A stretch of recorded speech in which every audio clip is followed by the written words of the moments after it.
periodismo en tiempos de polarización. Está Tomás, del colectivo de trabajadores de prensa, Germán y yo, que somos de la cooperativa de trabajadores de comunicación La Brújula, Nadia, de la revista Subestada, y Santiago, del portal de noticias Marcha. La idea un poco es, se nos fue de la lógica del taller, vamos a contar un poquito de cada una de las experiencias, con su diferencia y con la similitud que tienen, que son muchas, y a partir de ahí puede generar un debate en referencia a esto que tiene que ver, ¿no? Hacer comunicación en un ambiente tan polarizado. Así que bueno, acá me dijeron que tenía que arrancar yo. No, bueno, ¿qué tal? Yo soy Santiago, del colectivo editorial de Marcha, impulsado por diversas organizaciones populares, pero no pensado como la prensa o orgánica de ninguna organización en particular, sino como un medio de comunicación. Actualmente eso es un portal de noticias, pero tenemos el objetivo en algún mediano plazo de pasar el papel, ya es un poco más complejo, pero es la idea. Bueno, tal como el nombre indica, nosotros reivindicamos una tradición del periodismo, principalmente latinoamericano. El nombre es tomado de la mítica revista uruguaya Marcha, el escribieron Galeano, Benedetti, a donde Che mandó su ensayo de socialismo del hombre en Cuba, del 65. Y obviamente también de figuras como Rodolfo Walsh. Y me parece que también hay un ejemplo de lo que nosotros humildemente queremos hacer. Esta fue la experiencia de Diario Noticias de los 70, que no sé si todos saben, que era un periódico impulsado bancado por montoneros, pero que tiene una perspectiva de un periodismo más amplio, pero no sé, por ejemplo, la sección de deportes tenía el tour, la gente podía ir y fijarse, además de ver las noticias, cómo había sido la carrera. Y como apuntaba a romper quizás un circuito, incluso en una época mucho más politizada, como en los 70, a llegar a un público más amplio. En ese sentido, Marcha intenta un poco recuperar esa tradición de hacer periodismo crítico, serio, fuente, no necesariamente caer en la simpleza de contar panfletariamente la historia de nuestro lado, porque nosotros tenemos la razón, porque somos determinados de acción, estamos del lado de los pobres, somos los que tenemos la verdad. Y desde ese lugar me parece un poco para pensar ya más en el eje de la charla, que llegando al momento actual, se abre una nueva etapa, digamos, para los medios populares alternativos, a partir de lo que fue el conflicto entre el gobierno y Clarín, que desembocó en la ley de medios, y bueno, un poco de la situación actual en la que nos encontramos. Donde quizás hace unos años, post 2001, cuando emergieron, ya había experiencias, pero emergieron muchos medios alternativos, comunitarios, populares, la función principal quizás era desenmascarar la mentira de los grandes medios, o que detrás de los grandes medios hegemónicos había un interés particular. Hace 10 años se suponía que Clarín era un medio objetivo. O sea, el periodismo era decir la verdad, y era muy difícil poner en cuestión y explicar, decir, bueno, no, en realidad hay determinados intereses detrás de cada diario, y justo estando a 10 años de lo que fue, a pocos días de que se cumplen 10 años de la masacre de Avellaneda, ahí los medios alternativos cumplieron un rol fundamental, desmintiendo esa etapa de Clarín, de la crisis causó nuevas muertes. Indimedia, en su momento, y otros medios tuvieron el rol importante, fundamental de decir, bueno, no, esto no fue así, y desenmascarar eso. Nos parece que hoy ese papel se diluye un poco, ya que a partir de la disputa entre el gobierno y Clarín principalmente, como los dos ejemplos más claros de esto, se abre una brecha para intervenir diferente. Ya está un poco más instalado que vos sabés que ves un medio de ese determinado diario y responde, sabés que es más o menos kirchnerista, ves otro medio y sabés que más o menos antikirchnerista o derecha. Por lo general, es difícil encontrar, no creo que, yo al menos no conozco grandes medios que cuestiona el kirchnerismo por izquierda o de una perspectiva más crítica. Y ahí me parece que entra en juego, ¿no? Qué rol tienen que cumplir en este momento, deberían, me parece, los medios populares. Y es poder discutir, digo, con estos dos relatos o grandes relatos que se intentan construir, tanto de que del 2003 para acá este país cambió y es maravilloso, como que este es un gobierno montonero, chavista, etc. Lo que también no, y por ahí acá me estoy con el machete porque si no me pierdo. Eso implica una tarea que va más allá quizás de contar simplemente las historias de los sectores populares, que son silenciadas en grandes medios, que obviamente lo tenemos que hacer medios alternativos populares, pero también ante esta posibilidad que se abre para la disputa, intentar ir más allá del circuito en el que habitualmente nos movemos, militante o de activistas populares, y poder discutir con la agenda mediática masiva, no porque nos impongan, sino porque nosotros también tenemos algo para decir respecto a eso.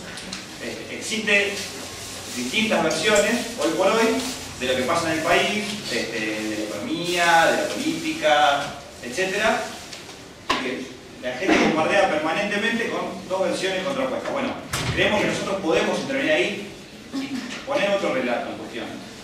Y me parece que esa es una cuestión interesante para pensar en esta época, y que eso, la mejor forma, o por lo menos nosotros lo que encontramos como la mejor forma de hacerlo, es haciendo periodismo. En el sentido de ir a la noticia, buscar la fuente, escribir bien. Se puede hacer un periodismo bien escrito, buscando una estética que atraiga. No necesariamente lo desprolijo es más revolucionario, más de izquierda.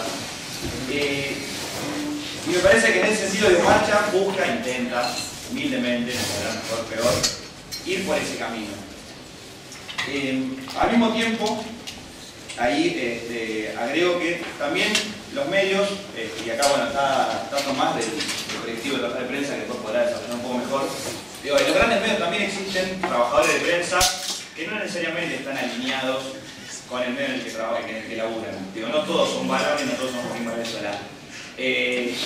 Y buscamos nosotros, y me parece que eso aporta y contribuye a pensar este debate, digo, a que los periodistas puedan, los periodistas que laburan en los grandes medios, puedan encontrar un lugar donde decir lo que no pueden decir en sus medios, que si bien digo, muchas veces se encuentran brechas, tenemos casos de los presidentes, digo, lo que pasó a Darío Landa en Página 12, y otros periodistas que por ahí se encuentran encorsetados, condicionados en su medio a decir determinadas cosas, y muchas veces porque si no pierden el laburo, y bueno, que los medios populares podemos ser ese lugar que les dé aire a un periodismo distinto y que se enriquece además mutuamente con los laburantes de prensa, que son los tipos que vienen sosteniendo hace años una lucha muy jodida dentro de los medios.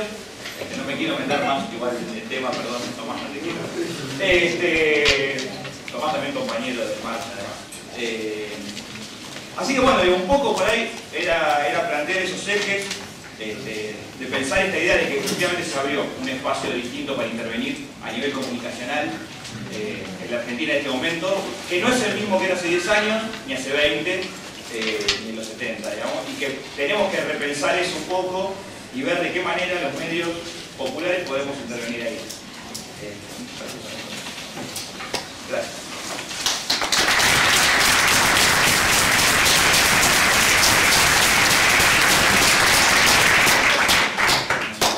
Yo creo que el compañero ya dijo todo. Había que polemizar. Bueno, yo me llamo Nadia, soy de la revista Soltar, como ya explicado acá Gustavo. Bueno, la experiencia de Suestada por ahí sí arranca en el 2001, hace 10 años, un poquito más, que está saliendo a la calle como un proyecto de estudiantes de periodismo que no encontraban en ese momento en los medios un lugar, estaban muy interesados por ahí en cubrir esa beta que estaban cubriendo los grandes medios, y empezaron a pensar un medio propio donde pudieran escribir las historias que sí tenían ganas de escribir. Esto que nace como algo, una agrupación de amigos periodistas, terminó creciendo y lleva 10 años de forma independiente, digamos, autogestionada por ahí. Y me parece que ese camino que se fue generando en todo este tiempo, y en eso coincido bastante con él, en hoy pensamos cómo escribirlo, que eso desde su estado se pensó desde siempre, en cómo nos comunicamos.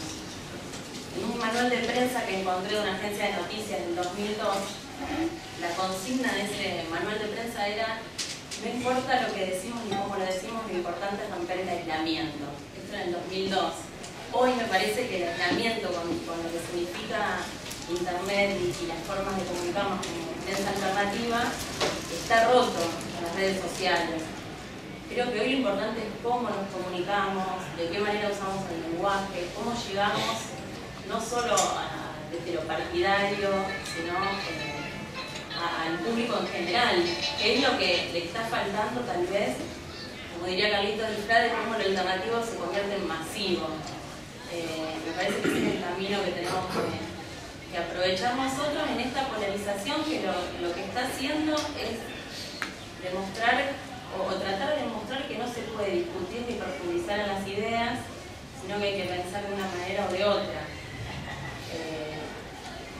Un poco de esto también habla la última editorial de Subestar, a raíz de la polémica entre Bayer y las madres, que lo que se veía en esas respuestas y en esa ida y vuelta era: se piensa de una manera o se piensa de otra. No se pudo generar entre un organismo de derechos humanos con la trayectoria de las madres y un historiador y periodista como Bayer una polémica muy profunda, sino que se llevó el debate a una polarización y a una legitimación del pensamiento del otro. Pero bueno, también es un camino difícil para los que elegimos autogestionarnos, y esto que hablábamos un poco con los chicos de la brújula, y también en su momento cuando nos juntamos con los chicos de marcha, en esto de también saber que la prensa hay que militarla. Uno también conoce la militancia y las urgencias que hay en el día a día y en los barrios, pero también la prensa hay que militarla, llevarla, que llegue a todos los puntos, porque también es la forma que tenemos para comunicarnos y romper con esa barrera que representa un montón de gente que no está encontrando un medio que no le presente una postura u otra, ¿no? Desde un lado que no sea hegemónico. Así que bueno, es un poco el camino que estamos transitando.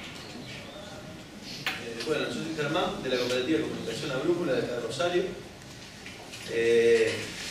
Bueno, una parte es, como decía Nadia, ya mucho de lo dijo el compañero de marcha, pero después hay un montón de coincidencias con la distancia que uno tiene del porqué de los emprendimientos y todo, igualmente se encuentra muy cerca de un montón de cosas. Yo pensaba, nosotros, cuando pensábamos en esta charla, pensamos en contar qué era la cooperativa y qué sé yo, un poco recapitulando de cómo nace la cooperativa. Nosotros hace 4 años que la cooperativa está trabajando acá en Rosario, más o menos 3 años y medio, 4, y nace también, primero como una necesidad de contar, más que como una necesidad de contar diferente. Nosotros nos encontramos con una cantidad de trabajadores de la comunicación. En la cooperativa hay diseñadores gráficos, realizadores audiovisuales, periodistas, locutores, todo el campo de la comunicación, y en realidad lo primero que nos junta es una necesidad. Era cómo resolvíamos colectivamente la necesidad individual de ponerse a laburar, sería, en un lugar de, más allá de la polarización ideológica, donde también va quedando cada vez menos posibilidad de laburo. Digo, la idea esa que uno tenía, si quiere, 20 años atrás, 15 años atrás, de que, como el resto de muchas profesiones, el periodismo o la comunicación era completamente lo de un trabajo bajo patrón, a sueldo, uno se recibía, iba, trabajaba, entraba en un medio, le gustaba más, le gustaba menos, pero vivía de eso, yo tenía un lugar donde producir, y de ahí en más venía la discusión de qué contenido producir, y eso también estaba ahora medio complicado. Digo, cada vez Me parece que tiene que ver también con un modelo de negocio que ha cambiado en las empresas periodísticas, donde cada vez se necesita menos gente, cada vez contratan menos gente, cada vez el periodista polifuncional hace todo, sube a la web, filma el video, saca las fotos, la manda. Digo, bueno, en ese camino nosotros nos encontramos y decimos, bueno, ¿cómo hacemos? Juntamos todas esas necesidades individuales y ahí medio que nace la brújula. Digo porque nosotros después, qué contar, también lo fuimos construyendo en el camino y colectivamente. No es que nos juntamos a decir, bueno, contemos lo que no cuenta nadie. Medio que eso fue decantándose por la construcción colectiva, por la gente que nos fuimos juntando, pero nació otra cosa. Y esto que decía el compañero de lo del sisma que provocó el 2001, yo creo que nosotros, si bien arrancamos a laburar en el 2006, 2007, en un punto también nos encontramos un poco desde ahí, como hijos de ese sisma, en donde se pusieron en cuestión todas las instituciones, y entre ellas el periodismo. Una vez haciendo un laburo sobre eso, sobre cómo era qué significó el 2001 para el periodismo, encontramos una encuesta, por ejemplo, que en el 2000, en Argentina, después de la iglesia, lo que más credibilidad tenía en la sociedad era el periodismo. Uno lo piensa ahora y es imposible, nadie se puede creer eso. Pero era así. Digo porque eso también fue generando, me parece que fue gestando todo lo que hoy desembocó en la ley de medios, desembocó en todos estos medios nuevos. Digo, pero fue todo un sisma que provocó. Yo me quedó grabado en la cabeza el 19 de diciembre, en Plaza de Mayo, cuando la gente, más allá de que protestaba, los cacerolas, qué sé yo, habían rodeado a un periodista de TN, que la cámara se empezó a alejar, había quedado el periodista con el microfonito ahí, y la gente le gritaba, dejen de mentir. Digo, ahí entró en crisis un paradigma que decía la compañera de que, bueno, lo que dicen los medios, si está en el diario es cierto, sería. Si sale en la tele es así. Yo creo que esa brecha, hoy como que estamos cosechando, si se quiere, esa brecha que se abre de esa crisis.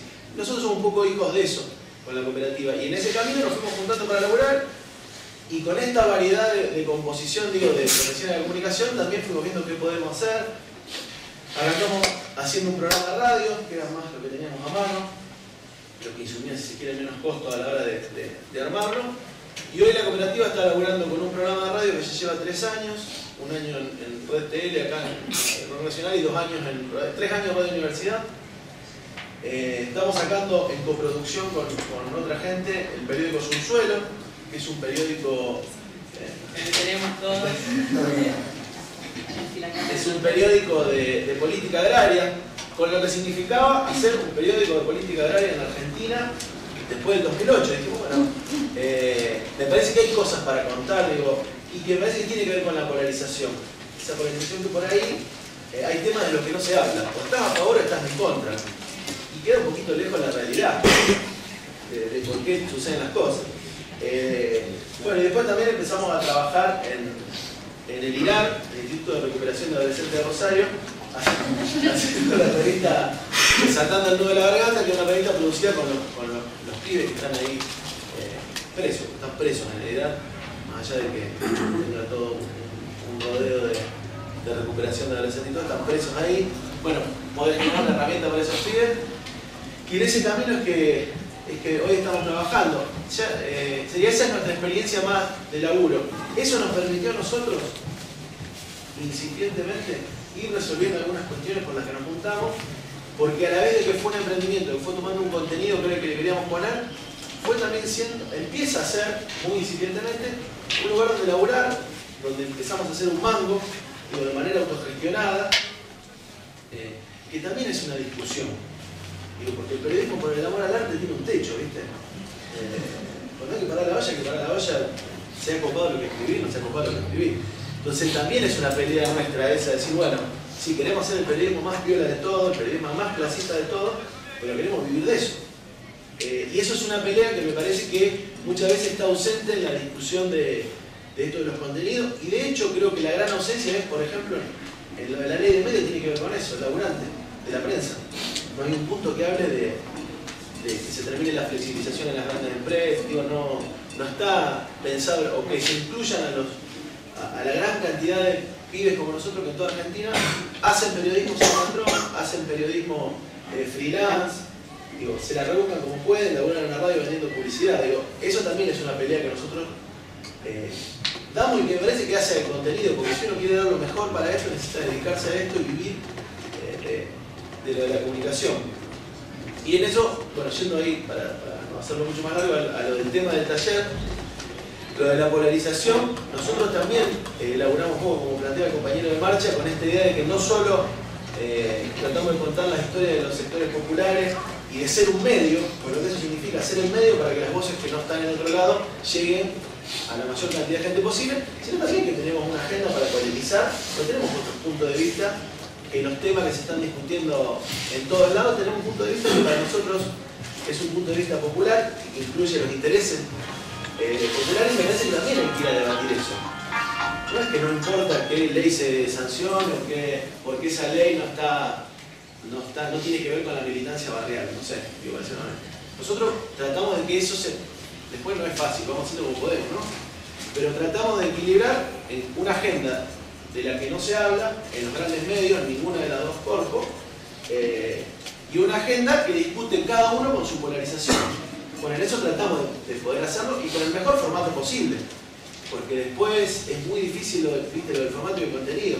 Yo creo que hoy, y en eso Internet por un lado ha ayudado mucho que haya mucho contenido, pero por otro lado también eso atomizó que sin un formato, por más piola que sea lo que decís, digamos, hay 100 millones de blogs que van a decir algo más o menos parecido o no. Digo, también eso tratamos de poder ponerle un laburo a eso. Bueno, de hecho, que no lo había hecho con los audiovisuales, hicimos eso cuando laburamos con organizaciones como el Frente de Darío Santillán, con el tema de los asesinatos de Barrio Moreno, en donde pudimos hacer un documental, y nosotros queríamos que sea un documental, porque digo, está bárbara la idea de contar esa historia, pero si el audio no se escucha, y por más buena que esté la historia, cambiaste de canal o no lo pusiste en YouTube porque el audio no se escucha. Digo, eso tratamos de poder elaborarlo. Y por último, y ya no dejo más que Gustavo. ¿Qué vas a decir, Gustavo? No, pensaba en esto de la polarización. Y yo creo que en realidad no es que no exista una polarización. Yo creo que el gran problema de la comunicación es que la polarización que hoy se nos plantea como única es falsa. Yo sí creo que está polarizado lo de la comunicación y que tiene que ser así. Que en la comunicación, como en un montón de cosas que elaboramos, en grandes rasgos hay dos trincheras. Digo, no es que no hay, no es que es todo lo mismo. Y hay dos intereses. Bueno, yo creo que nosotros no tenemos problemas de plantearnos no en la falsa polarización, sino en la que creemos real, los intereses de los de arriba y los intereses de los de abajo. Nosotros no tenemos problema en hacer manifiesto nuestros intereses. Y yo creo que eso en realidad, en general, en los medios populares, tiene que ver con que hasta es una condición, me parece, poder poner de manifiesto, digo, más allá que hoy en la sociedad esté en discusión, poder poner de manifiesto qué intereses defiende uno, y que para nosotros no es que está secada la información, porque creo que en esa polarización de los grandes medios, lo que siempre se trata de hacer es que, sea para el lado que sea, las cosas se mantengan más o menos como están. Digo, las cosas de las dos trincheras. Pero la comunicación que hacemos nosotros, como lo que buscamos en general, y creo que en eso coincidimos, lo que buscamos en general es que las cosas cambien. Para que las cosas cambien tenemos que conocer la realidad de la mejor manera. Y eso nos obliga a hacer un periodismo de la mejor manera, investigado, real, con fuentes. Porque si uno quiere generar la mejor información para que cambie la realidad, tiene que hacer buen periodismo. Digo, por eso nosotros en eso no tenemos problema de que quede, pero esto por esto. Si nosotros decimos, porque nos parece que algunas cosas no son como tienen que ser y que podrían ser mejor, y eso que quede, si tiene que dar de manifiesto, digo que quede. No hay gran problema.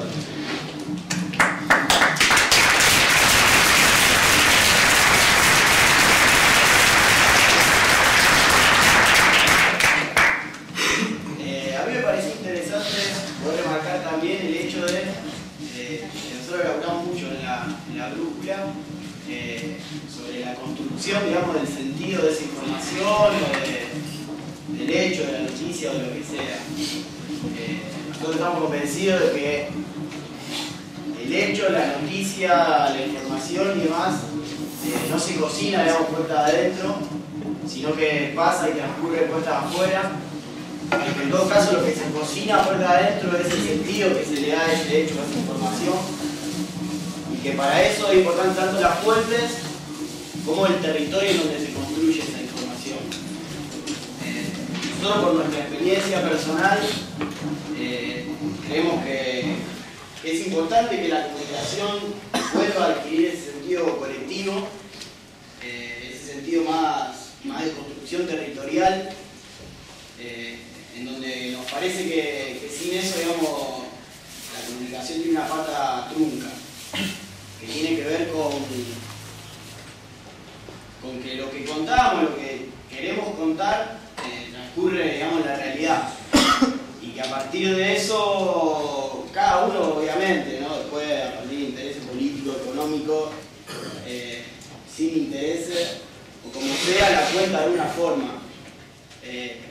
Y en ese sentido, a nosotros nos parece que es recontra importante, porque nos parece que cuando hacemos la Desatando, la única realidad que escuchamos puertas afuera sobre los pibes de Lilar era del choreo, era de las palomas. A la hora de construir lo que queremos construir con la revista, empezamos a encontrar muchísimas otras historias, muchísimas otras anécdotas, noticias y cosas que son realmente importantes y que en todo caso lo que hacen es darle otra perspectiva a lo que uno va a contar. Después agregar algo cortito que tiene que ver con esto de la polarización, digamos, cómo los grandes medios de comunicación se han transformado, ya son grandes formadores de opinión masivos, en donde muchas de las cosas, digamos, que nosotros hoy incorporamos, las incorporamos a través de medios de comunicación masivos con intereses políticos, económicos y que juegan su juego ahí adentro. Y me parece que, como decían tanto Santi como el Boti y Nadia, tarea casi fundamental de todos estos nuevos movimientos y medios que se fueron generando después del 2001 y cómo fueron compartiendo experiencias, poder romper con eso y poder volver a darle un concepto popular a la comunicación, un concepto colectivo a la comunicación y nada más.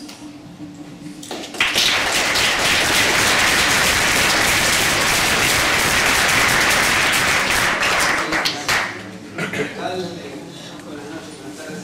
Mi nombre es Tomás, soy el chef, trabajo en la revista de inglés, en la sociedad de inglés. Colaboro con Marcha, en la medida de las actividades. Y bueno, la verdad que está muy interesante todo lo que se está hablando. Voy a contar un poco cómo la estamos pensando, algunos, me diría la mayoría, pero sí no pocos, dentro de las redacciones, cómo estamos viviendo esta cuestión de la polarización, de la cual tanto se habla, esta cuestión de que hoy en día el tema de la prensa y los medios está, digamos, es una realidad que está al alcance de la mayoría de la población y que está al tanto que hay un enfrentamiento entre el grupo Clarín y la presidenta, o sea, se está muy expuesto en un nivel nunca antes visto la cuestión de cuál es el rol que tienen los medios, ¿no? Quería tomar varias cosas de lo que dijeron los compañeros y las compañeras, bueno, recientemente la tapa que hace su estado con Valle genera este efecto, digamos, de entrar en la agenda porque provoca un debate y genera réplicas, ¿no? Y muestra que los medios alternativos e independientes también pueden formar parte de la agenda general. Pero bueno, quería aprovechar, digamos, la figura de Juan Valle porque él, bueno, él todo el frente de unidad que hicimos en el sindicato de prensa, en las elecciones, con distintas agrupaciones. Nosotros somos uno, el colectivo de trabajadores de prensa, y era en la campaña que perdimos porque al frente del sindicato hay básicamente una camarilla que no está muy relacionada con lo que son los laburantes reales. Fue una elección que perdimos, pero que nos sirvió para dar el debate que se ganó en los grandes medios de concentración de laburantes, frente de unidad, oposición a la construcción de la UPA, que tenía nada más y nada menos que la figura de Osvaldo Valle al frente, ganó las elecciones y él decía algo que es algo en lo cual en la vorágine cotidiana pensamos muy poco. Él dice que tenemos que luchar los periodistas, los trabajadores de prensa para que la comunicación y la información sea un derecho social, no una mercancía. Entonces creo que un poco estamos hablando de eso, que hoy en día en este sistema es una mercancía. En este sistema, y todavía no conocemos otro, o sea, no hay experiencias en la humanidad, digamos, de abolición del capitalismo. Podría hablar largo y entendido de cómo era el bloque soviético con los medios, pero concretamente lo que está es que los medios son grandes empresas y que las noticias son mercancías. Y las empresas de comunicación se dedican a la venta de noticias de alguna manera, ¿no? Ahí está bueno aprovechar esto que escribieron, no sé si es parte de este encuentro de Ingeniero para quién, si lo es, lo celebro, porque también está bueno pensar, bueno, periodistas para quién, periodismo para quién, ¿no? Si estamos diciendo que los medios masivos de comunicación son básicamente un espacio donde las noticias se venden y la gente las compra, las consume, las puede emitir ahora a través de las nuevas redes sociales, pero mayormente también son empresas, Facebook, Twitter. Uno no es una plataforma gratuita de buena onda, sino que a su vez son bases de datos, que eso después llega a otra gente, digamos. Hoy en día estamos viviendo en un sistema donde la mercantilización de la noticia es absoluta. Entonces, cuando preguntan periodismo para quién, ¿no? ¿Periodismo para qué? Yo puedo aportar un poco mi visión personal, como la veo yo, el otro día me lo preguntaron. Yo decía, para mí el periodismo tiene razón de ser, es un oficio, ¿no? A propósito, feliz día, ayer fue el día del periodista, a todos los compañeros y compañeras. Y fue un día de periodista muy importante, ahora vamos a hablar un poco de eso, porque fue un día de periodista de lucha, ¿no? Pero ¿para qué hacer periodismo? ¿No? Bueno, en mi historia personal yo me metí a hacer periodismo porque me parecía que era la forma de evitar que nos maten. De evitar que nos maten y que si nos matan, no nos maten impunemente. Concretamente, participando en Wikimedia en el año 2002, recibimos la invitación de las comisiones de prensa de la coordinadora Aníbal Verón y ante el corte programado, los cortes programados para el 26 de junio de 2002, yo en ese momento era militante de la comunicación, digamos, no era una tarea remunerada, ni mucho menos. Empecé a participar unas semanas antes de la masacre de Avellaneda y ahí entendí que, bueno, esa vez, esa comisión de prensa frágil que habíamos armado, evidentemente no había podido desmontar el clima represivo y el acercamiento que se hizo sobre la movilización, pero bueno, después con la movilización popular realmente se pudo dar vuelta en el discurso y hoy en día ya nadie duda que eso fue una masacre que se disparó el plomo contra los desocupados. Pero aquel día, aquel 26 de junio, estaba en discusión aquella famosa tapa de Clarín, la que sí causó unas muertes, las placas en los noticieros, violencia piquetera, Daniela Haddad mostrando los palos de los piqueteros que se hacen peligrosas armas, etcétera, etcétera, etcétera. Eso fue, digamos, de alguna manera mi bautismo de fuego con el periodismo y con el rol de la prensa, según cómo la entiendo, digamos. Y creo que somos varios que la entendemos así, que hoy en día en esta sociedad, y esto lo podemos ver con muchísimos ejemplos actuales, podemos hablar ahora del caso de Carlos Moreno, pero donde la mediatización de una noticia hace que esa muerte no quede impune o que por lo menos de alguna manera se repare, ¿no? Entonces, en mi forma de ver, el periodismo tiene mucho que ver con eso. Al año siguiente, en 2003, entré a trabajar en Pasando el Diario Popular y desde ese entonces he trabajado como asalariado en medios de comunicación, ¿no? Y siempre entré en ese momento, como bien decían los compañeros, no se hablaba tanto de la polémica, uno entraba pensando que entraba, digamos, a las fauces del enemigo, ¿no? Al corazón de la bestia. Diario Popular es el tercer diario a nivel nacional y realmente es un formador de opinión, porque si uno viaja en tren, ese es el diario que se lee, digamos.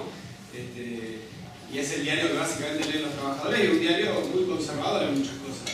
Entonces entré calladito viendo cómo era la cosa y me encontré con dos cosas elementales que me van a acompañar hasta el día de hoy que quería plantear.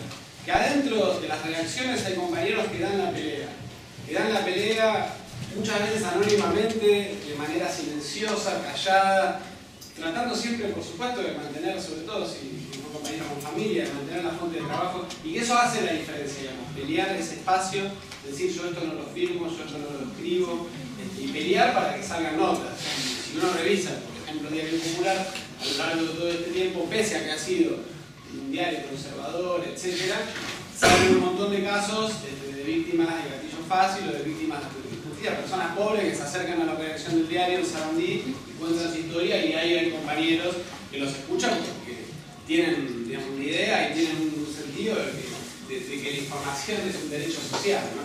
Esa pelea se da. Y la otra gran pelea es la pelea contra el individualismo, ¿no? Que en toda profesión liberal, sobre todo en una en la cual uno con su nombre va acumulando un capital simbólico que eventualmente puede transformarse en mayor salario, más dinero o más chapa o más regalos en el día del periodista, esa cuestión del individualismo está muy digamos, instalada en los medios de comunicación. Yo creo que en muchos sectores de la sociedad hay mucho individualismo, pero también lo que aprendí cuando en esta redacción de Diario Popular, y que después en otras redacciones también lo vi, es la concepción colectiva del trabajo, de no sentirse más que nadie, de tratarse igual, la solidaridad, el apoyo mutuo, el compañerismo, ¿no? Que por ahí parecen boludeces, pero que según fui viendo, estamos hablando de 2003, según fui viendo con el tiempo, a medida que fue pasando el tiempo, empezaron a estallar los conflictos salariales en los medios de comunicación, no porque cuestionemos el capitalismo o cuestionemos el sistema, ni mucho menos, simplemente porque hay un determinado momento que los trabajadores sienten que la plata no les alcanza y entonces van a protestar.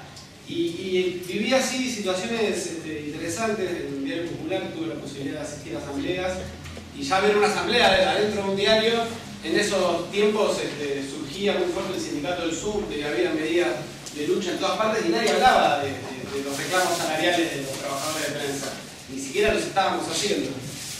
A medida que fue pasando el tiempo fueron estallando distintos conflictos salariales, todo esto desemboca en un proceso que nos lleva a lo que acabamos de protagonizar en los últimos meses, que es la paritaria de los diarios, pero ahí empecé a ver que adentro de las redacciones también se daba esa lucha contra los patrones y también se daba esa solidaridad que a veces no se veía reflejada en las notas que hacían.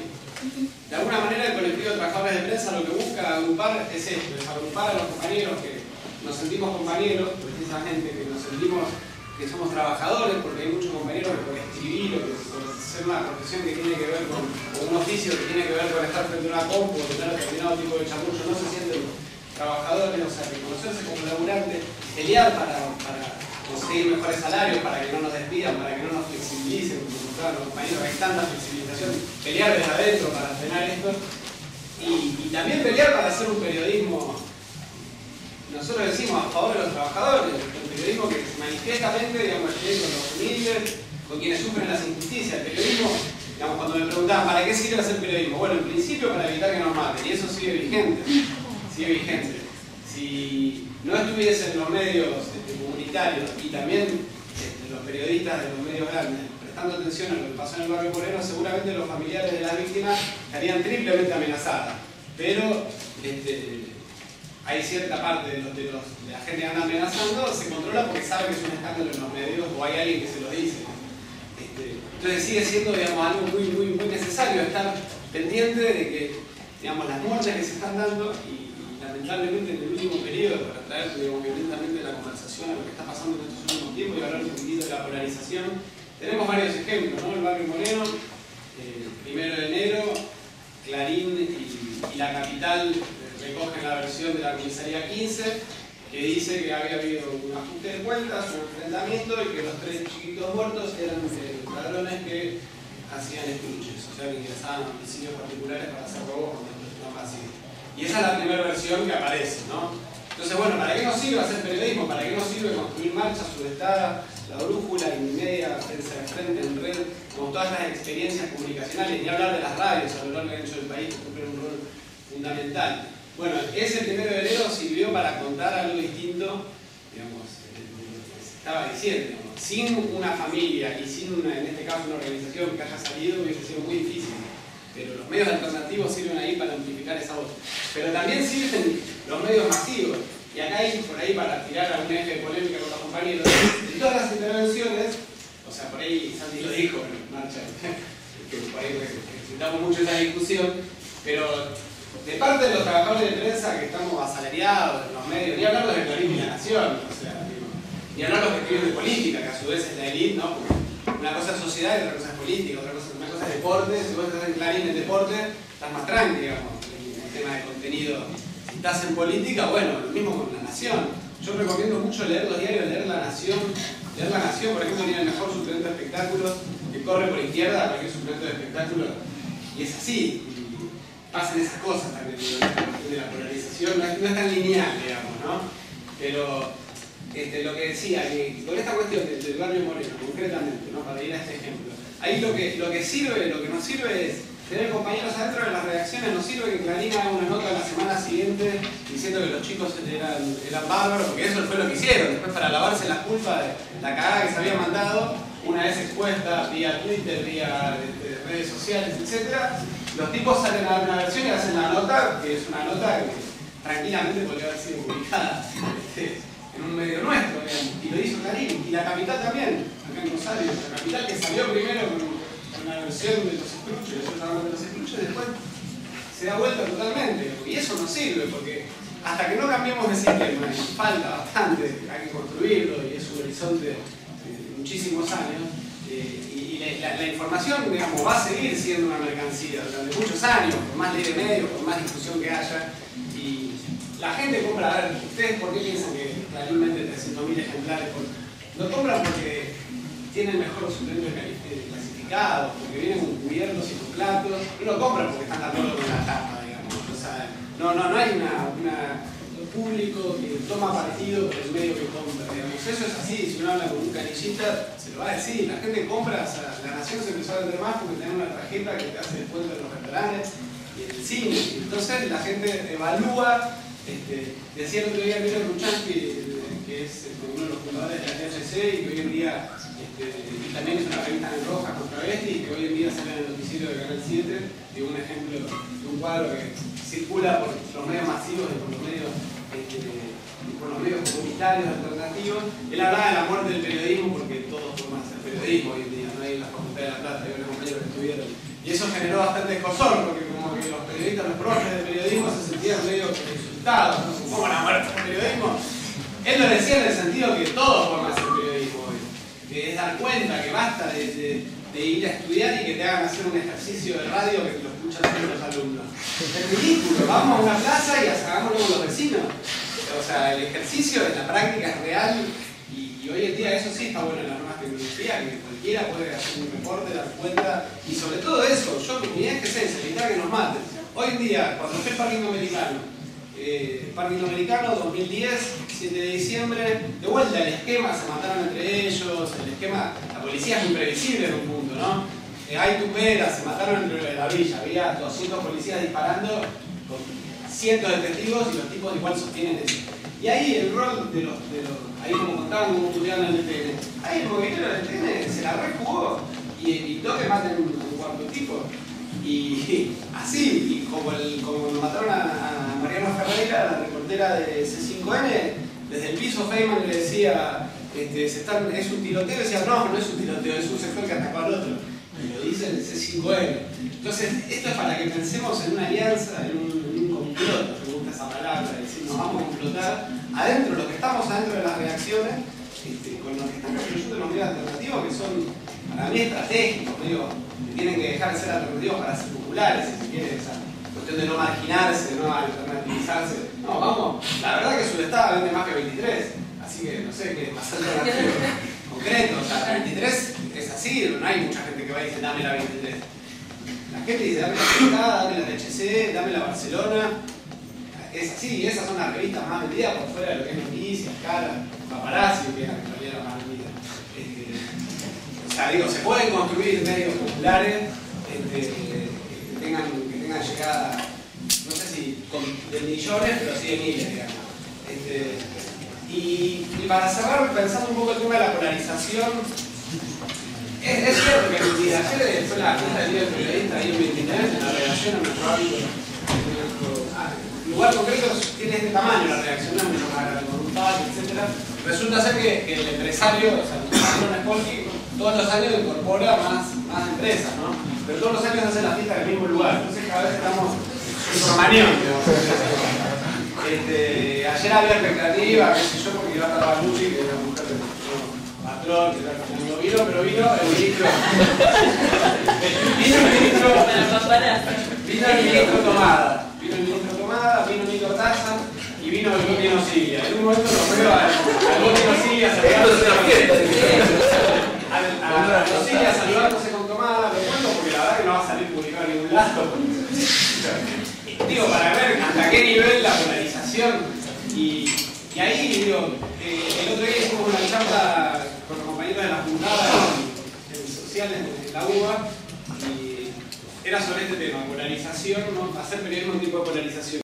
Ver el portal de Página 12, Alejandro Rocoy, que sale en la tele, que sale en varias radios, y Gonzalo Sánchez, que es el jefe de la sección de sociedad de Clarín. Entonces estuvo bueno porque sirvió para que se hable de esto, que nosotros, los laburantes comunes, no somos parte de eso. El otro día una compañera de noticias me dice, ustedes los están comiendo, ¿ustedes quiénes? Le digo, yo no soy 23, digamos. Soy trabajador de 23, ¿no? Después hay ciertos compañeros que nos pueden plantear como surgió el Centro de Comunicación del año pasado, acá periodistas de Rosario, que decían, bueno, la LP3, la radio, es más de los trabajadores que los empresarios, porque pasan todo el tiempo los empresarios y los trabajadores quedan, ¿no? Pero bueno, en todo caso es no apropiarse de la identidad empresarial, de la identidad de esa bajada de línea editorial, buscar las grietas en los espacios en que estemos, cuando tenemos compañeros en Clarín, en La Nación, en C5N, en Crónica, mejor, en Canal 7, digamos, tienen que entrar, hay que pelear, o sea, yo creo que hay que construir medios alternativos, medios propios, y no hay que perder, digamos, que lo quiera y que quiera hacerse esa mala sangre, porque uno se hace mala sangre, es bueno meterse de cabeza también ahí adentro, porque esa va a ser la forma en la que vamos a encontrar la manera de que nos dejen de matar a nuestra juventud, digamos, concretamente, que es lo que está pasando, que dejen de matar a nuestra juventud impunemente, ¿no? O sea, después hay un montón de otros debates que se pueden dar, ¿no? Sobre la polarización, el cacerolazo de ayer, que sale en la tapa de La Nación y el Clarín, digamos, esa polarización entre las corporaciones mediáticas a la derecha y el gobierno supuestamente por la izquierda, sabemos que es una polarización que solo le conviene a esos dos sectores. Al gobierno lo que más le sirve es polarizar con las 5.000 viejas que fueron ayer a tocar la cacerola y los pibes que también fueron jóvenes, ¿no? O sea, no nos engañemos. Pero me gusta lo que dijeron los compañeros, que de no renegar de la polarización, de buscar el eje de esa polarización, no tenerle miedo a ese debate, pero sí buscar las alianzas en medio de esa polarización. Contaba eso de la charla de los compañeros que vinieron a hablar. Lo que salía es que tenemos mejores posibilidades.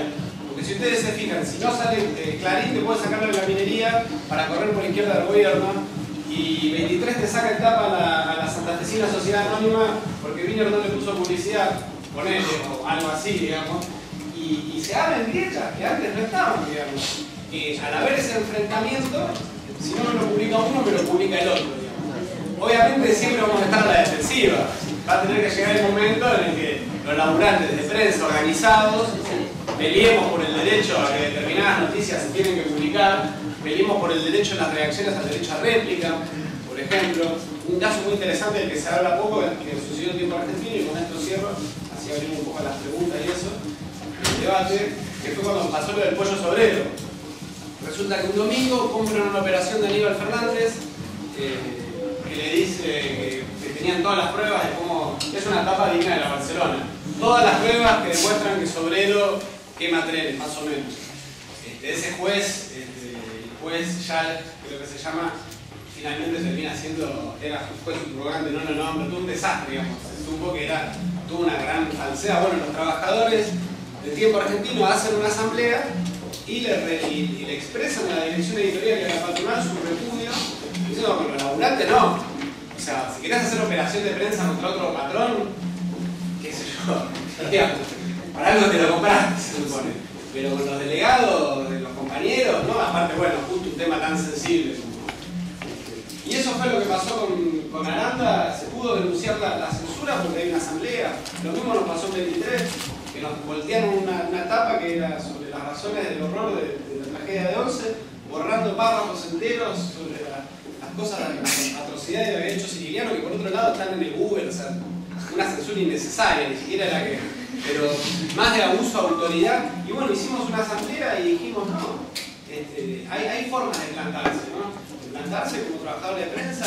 ¿Y por qué ahora nos animamos a plantarnos? Porque el patrón sabe que si encima va contra esa asamblea va a poner en Twitter, va a usar un blog, va a usar otros sitios, va a hablar con otros colegas en otras redacciones y le vamos a hacer un gran escándalo. Entonces, esa polarización que está existiendo la tenemos que pensar en términos de posibilidad, en términos de pensar cómo hacemos para proyectar más estas producciones y sobre todo esto, tratar de generar alianzas, vínculos, puentes entre los trabajadores de prensa honestos, digo yo, comprometidos con el oficio, con la verdad, que tienen un espíritu de denunciar las injusticias junto a los medios alternativos populares que también están